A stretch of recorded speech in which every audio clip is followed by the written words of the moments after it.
Hi, everybody. This is Sheila, And Rhonda. and this is Sharing with Sheila and Rhonda. I'm Sheila Tillich, and this is Rhonda Schaefer.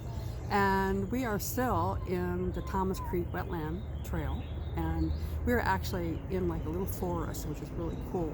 And it's between the trail, where all the wetlands are, and the actual canal. So this is very serene, isn't it? Oh, I could stay here for a while. we were going to sit on that, Yeah. but what did you find, Sheila? Loaded with carpenter ants. It's like, no, I don't think so. Yeah, I can just see us sitting there talking to you and having the ants crawling up our like, pants. No, I don't think so. I mean, I love all creatures, but not when I'm trying to concentrate and film something. So, anyway, so what we're going to talk about today is listening.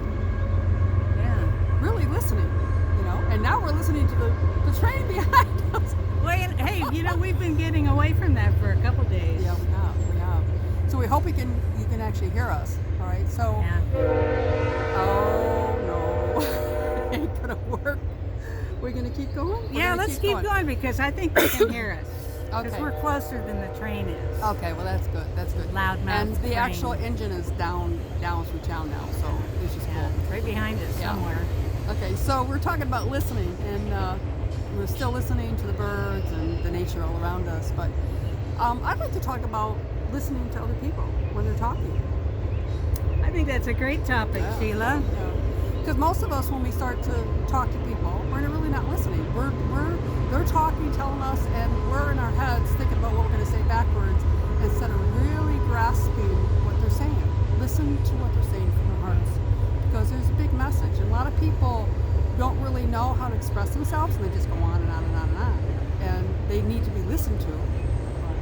But also, as they talk, it gives you a way of going inward and saying, I'm really going to listen what they're saying, because they're saying more that's really going on inside them by their jabber or whatever they're talking about, the topic that they're talking about, because there's so much behind that talk.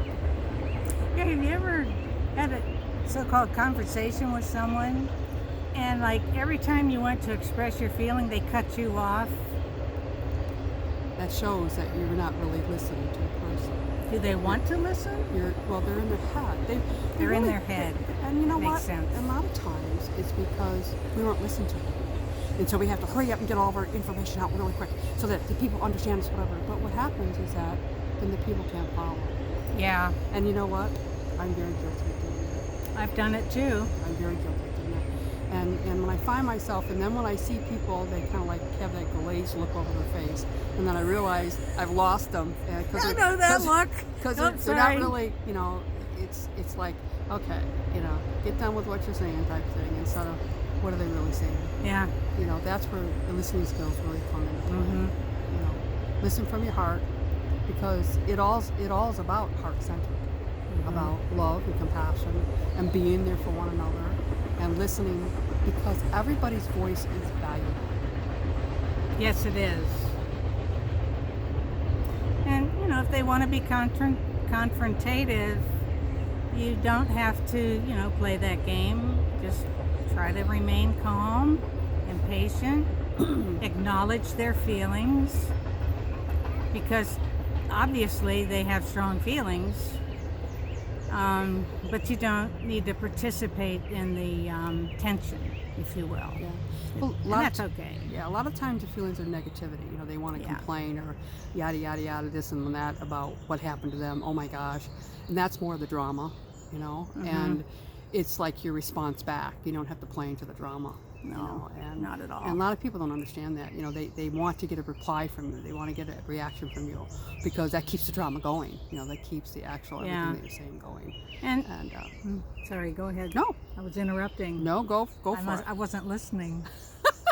Well, you know, we're just sharing from our hearts here. You know, Yes. we're just that's what all this is all about. You know, and being real. So go for it. Yes, What were for you saying? sure. What were you saying? I forgot.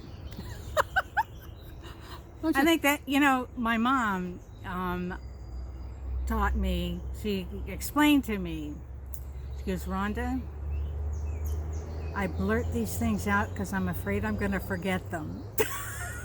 That's true. And especially with older people, ever since she told me that, I'm much more patient with elderly people when they lose their train of thought, because they want to be polite, but the action of listening to you, the activity of listening to you, takes over what they were thinking.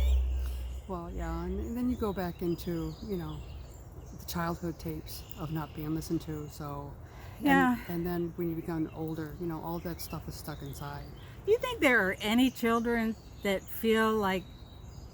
don't feel at one point in time or not that they haven't been listened to? I think everybody does. It's And- like, yeah, I'll give you something to cry about.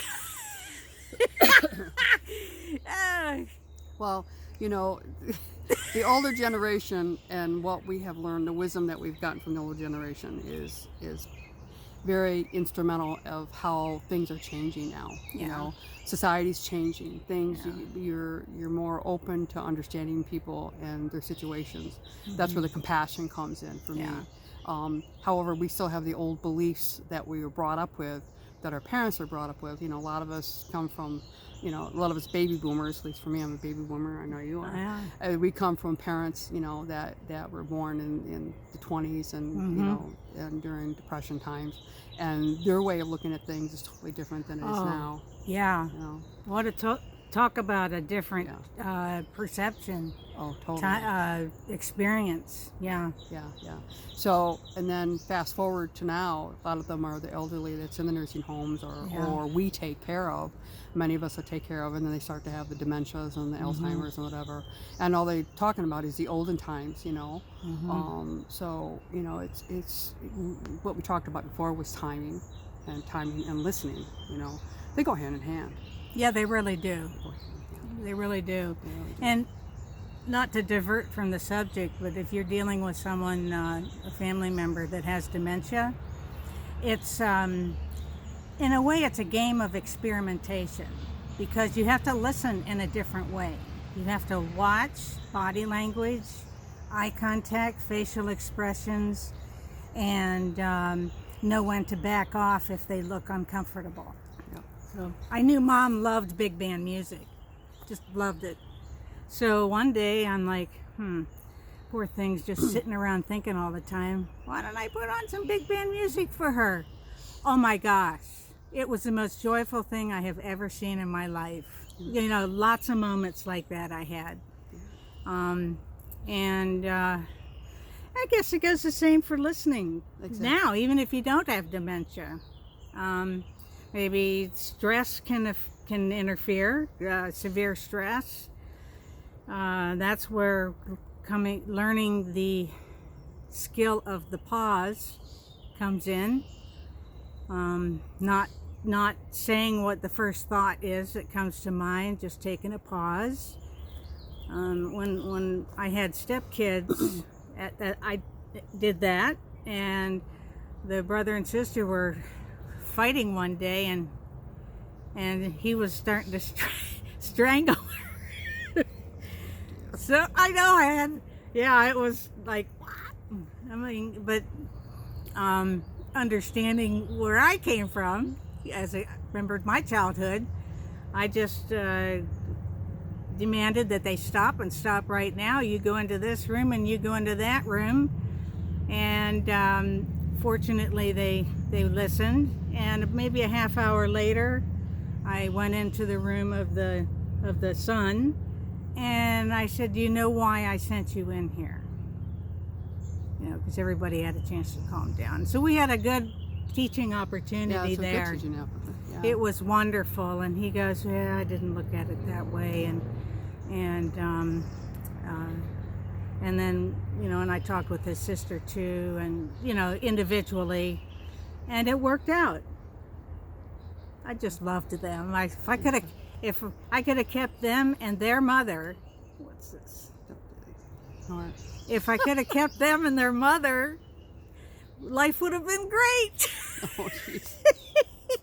I'm sorry. Okay, I had to say it. Oh well. That's all right. We kind of wander off that, but that's okay. We're still on the same topic, and it's very Yes, we are. educational, very teaching. Very educational. And when you were just talking, I just remember I do hospice work too, and hospice patients and family. It's so important to listen. And a lot of them do have the dementias or the Alzheimer's or whatever, and that's where the listening skills come in too. So it all plays out.